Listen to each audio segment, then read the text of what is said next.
traz à tribuna hoje é um tema que diz respeito ao Brasil, mais particularmente ao desenvolvimento regional. Nós estamos debatendo um conjunto de medidas já há bastante tempo que visam criar uma nova regulamentação para o ICMS, acabar com o que se intitulou de guerra fiscal, o que para mim sempre foi paz social, e explico em instantes, e substituir por dois fundos que permitiriam aos estados recursos para compensar eventuais perdas de receita e também possibilidade de investimentos em infraestrutura.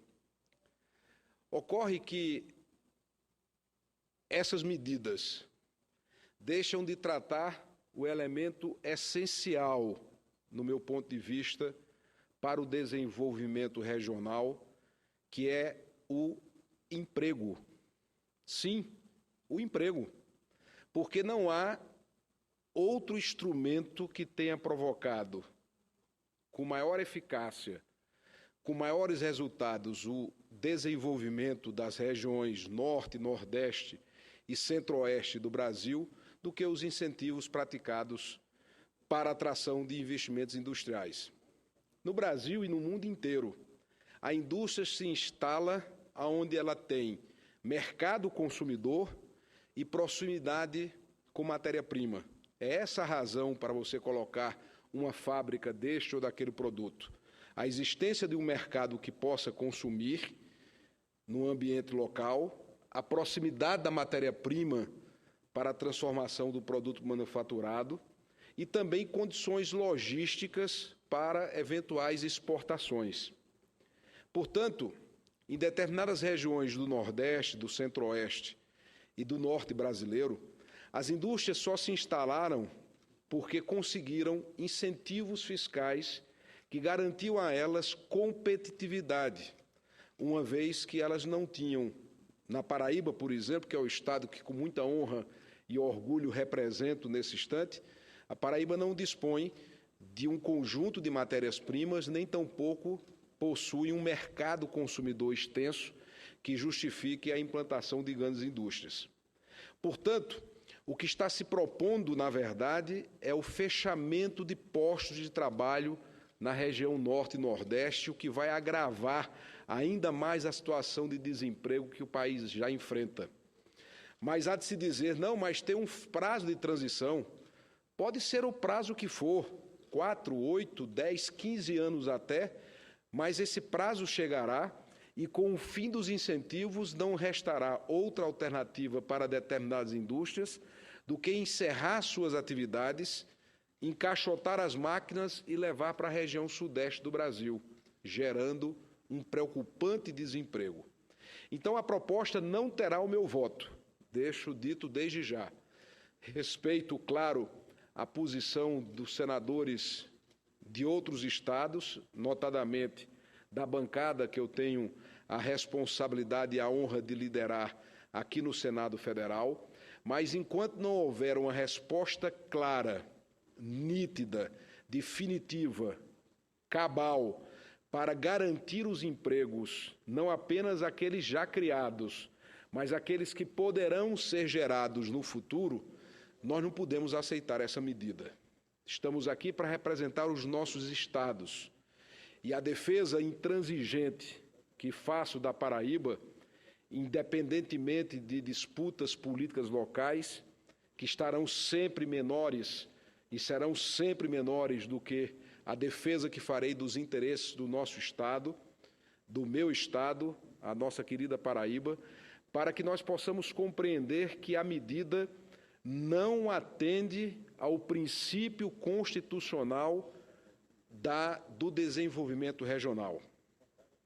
Até porque os fundos que estão sendo propostos têm uma origem de recurso finita.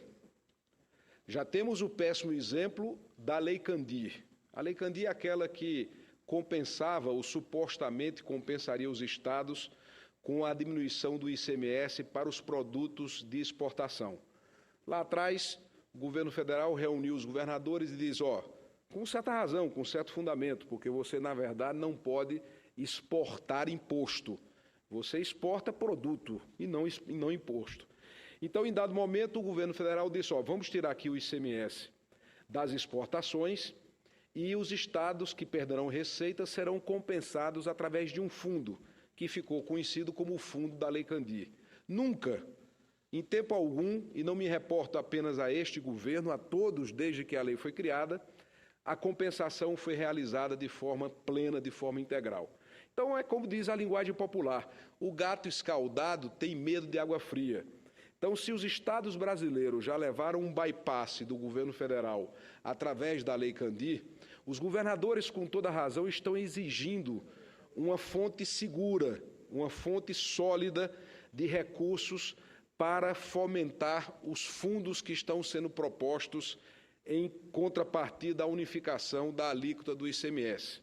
Ocorre que a proposta para financiamento desse fundo é provisória. O governo está sinalizando com a necessidade de aprovar um projeto de lei de iniciativa do senador Randolfo Rodrigues, que permite a regularização ou a repatriação, como queiram, de depósitos feitos no estrangeiro, no exterior, e que não foram declarados à Receita Federal. Então, cria-se uma oportunidade para que as pessoas paguem 17,5% de imposto de renda sobre esses valores depositados no estrangeiro, com mais 17,5% de multa, perfazendo total de 35%, para regularizar esses depósitos.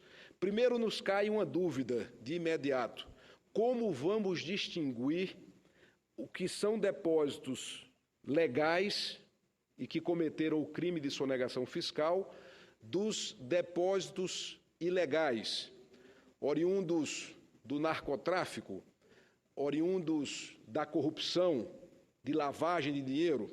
Então, até aqui, o PSDB não tem clareza na proposta dos instrumentos de identificação da origem desses recursos, porque, do contrário, poderemos estar aprovando uma lei que vai se transformar numa lavanderia internacional.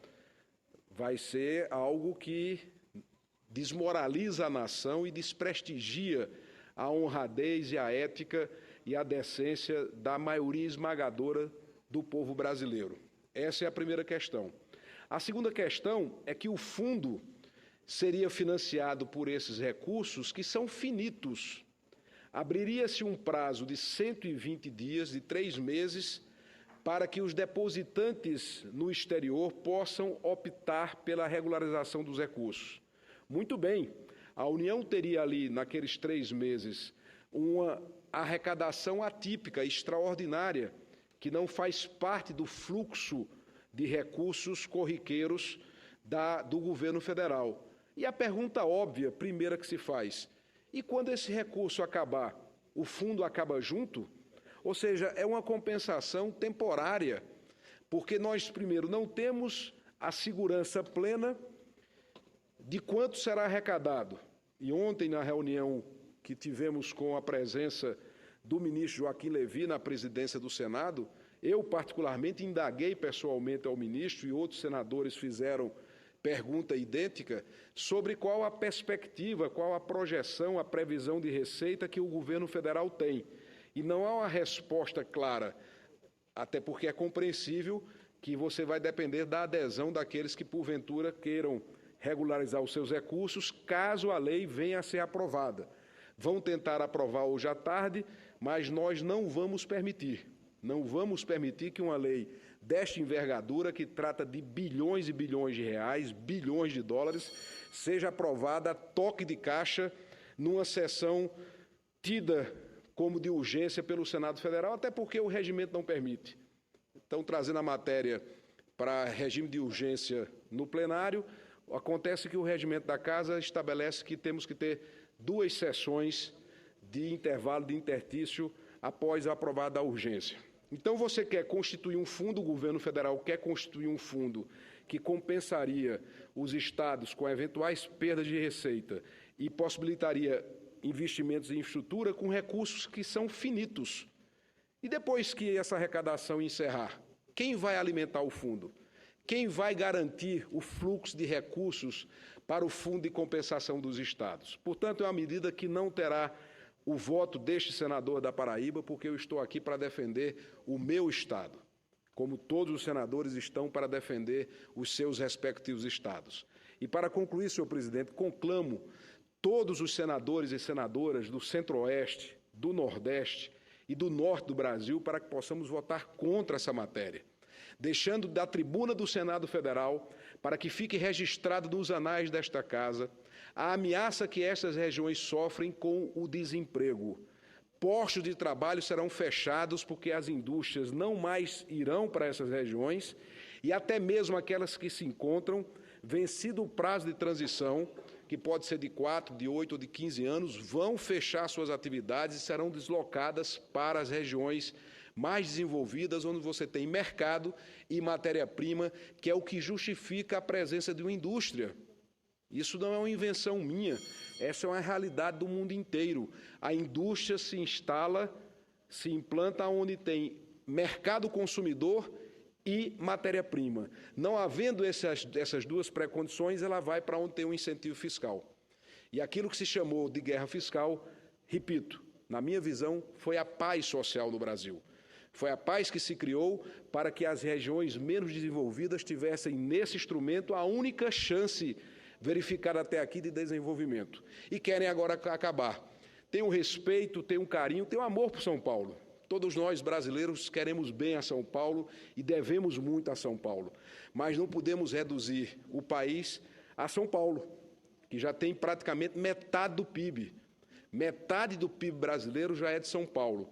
Com essa medida haverá uma concentração ainda maior, que não interessa, pode interessar talvez aos governantes, mas não interessa à população de São Paulo, que terá uma sobrecarga ainda maior, o retorno de um fluxo migratório que já está diminuindo ano após ano e que não comporta derrubar ou pendurar o Brasil inteiro apenas em 1, 2 ou 3 estados. Fica aqui, com toda gravidade do meu alerta, esta palavra para que no futuro não sejamos cobrados. Essa culpa eu não carregarei, não vou colocar sobre os meus ombros a responsabilidade de ter fechado milhares e milhares de postos de trabalho no Norte, no Nordeste, no Centro-Oeste, por uma medida que não contempla o aspecto mais importante da questão, que é o emprego. Quando um governador de Estado, e eu já fui governador, concede um incentivo fiscal, ele está, na prática, comprando empregos. É isso que, na prática, acontece. E precisamos preservar nossas regiões contra essa ameaça devastadora de desemprego em massa que bate à nossa porta. Estarei atento, estarei vigilante, estarei em sentinela na defesa da Paraíba e do Nordeste, na trincheira de luta para dizer não a qualquer tentativa que ameace o já nosso combalido processo de desenvolvimento industrial. Agradeço, senhor presidente, pela tolerância do tempo. Acredito que um tema de extrema relevância que vai exigir debates outros na tribuna do Senado Federal. Muito obrigado.